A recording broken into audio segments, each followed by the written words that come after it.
हम आपको अपने पिता की बात बता रहे हैं। हमारे पिता जिस दिन हम भागे उसके 3 दिन बाद हमको पकड़ा गया। खोजबीन सब शुरू हुई तो 3 दिन बाद पकड़ा गया कि एक गोरा लड़का है वहां जंगल में देवी के मंदिर में रह रहा है।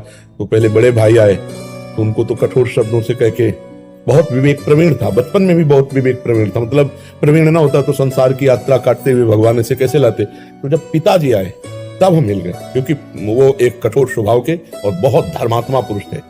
उनकी हम आंखों में कभी आंसू नहीं देखा।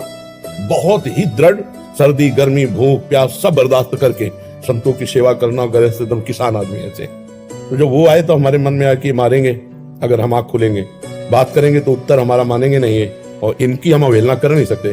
तो आंख मूंद के बैठ गए। जो ही देखा पिताजी आ रहे तो आंख मूंद के बैठे। वो नजदीक आए, अपने स्वभाव उठ खड़ा हो, नहीं खड़े, खड़ा हो, नहीं खड़े।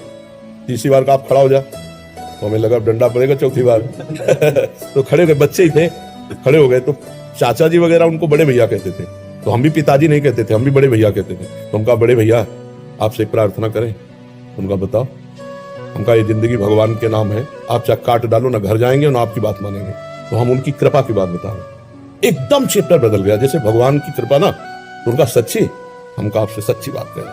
घर नहीं जाओगे करना, कभी जिंदगी में ब्याह नहीं करोगे करना।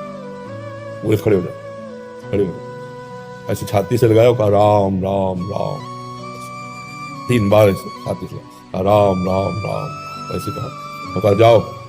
अगर ऊसर में भी बैठोगे तो फूलों की वर्षा हो। जाओ, जिंदगी में कभी तुम्हारा कोई बाल बांका नहीं कर सकता। पर एक बात ध्यान रखना, अगर आप बाबा जी बनते हो तो हमारा आशीर्वाद, ऊसर में भी बैठोगे तो फूल बरसेंगे, और जिंदगी में कोई बाल बांका तुम्हारा नहीं कर सकता।